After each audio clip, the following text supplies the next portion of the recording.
তো আমি প্রথমে আমার পরিচয়টা দিয়ে নিই। আমি মাসুদুর রহমান সোহাগ, ফাউন্ডার খুলনা স্বাধীন ফাউন্ডেশন। তো আমাদের ফাউন্ডেশনটার বয়স বেশি না। এই যে আপনারা তো হয়তো শুনছেন যে ছাত্র আন্দোলন হলো, তারপর ছাত্ররা ট্রাফিকের কাজ করলো। এরপর থেকেই আমরা আসলে চিন্তা করলাম যে আমাদেরও দেশের জন্য কিছু করা উচিত। তো সেই জায়গা থেকে আমরাই সংগঠনটা চালু করছি। তো স্বাধীন ফাউন্ডেশন একটা অলাভজনক এবং অরাজনৈতিক সামাজিক প্রতিষ্ঠান। আর এটার জন্ম হয়েছে 16 আগস্ট 2024, বেশি দিনের না। আর আমাদের লক্ষ্য হচ্ছে 7টা। প্রথম লক্ষ্য হচ্ছে অনাহারীকে খাবার দেওয়া। আমরা মোট ডিটেলসে বলতে গেলে অনেক দেরি হয়ে যাবে, তো এই জন্য আমি সংক্ষেপেই বলি। খাদ্য, বস্ত্র, শিক্ষা, আপনারা যে শিক্ষা নিচ্ছেন এই শিক্ষাও আমাদের লক্ষ্যগুলোর ভিতরে আছে। তো সেই জায়গা থেকে আমরা যারা আমাদের স্টুডেন্ট আছে, আমাদের সাথে যারা কাজ করতেছে, এরা সবাই শিক্ষার উপরে জোর দিচ্ছে।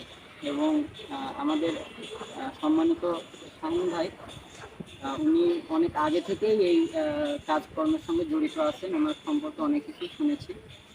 তো আমরা চেষ্টা করব আমাদের জায়গা থেকে যতটুকু সম্ভব, যতদূর আমরা পারি ততটুকু আপনাদের সাহায্য করার বা আপনাদের পাশে থাকার, এবং আমরা আহ্বান করব যে আপনারা আমাদের পাশে থাকবেন। আর আমি একটা কথাতে বিশ্বাস করি, পৃথিবীতে গরিব অসহায় কেউই না।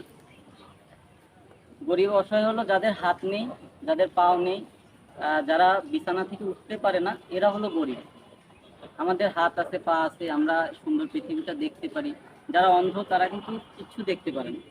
তাদের জায়গায় নিজেকে বসান, দেখবেন কি অনেক ভালো লাগবে যে আল্লাহ তাআলা অন্তত আমাকে পৃথিবীটা দেখার সুযোগ করে দিয়েছেন।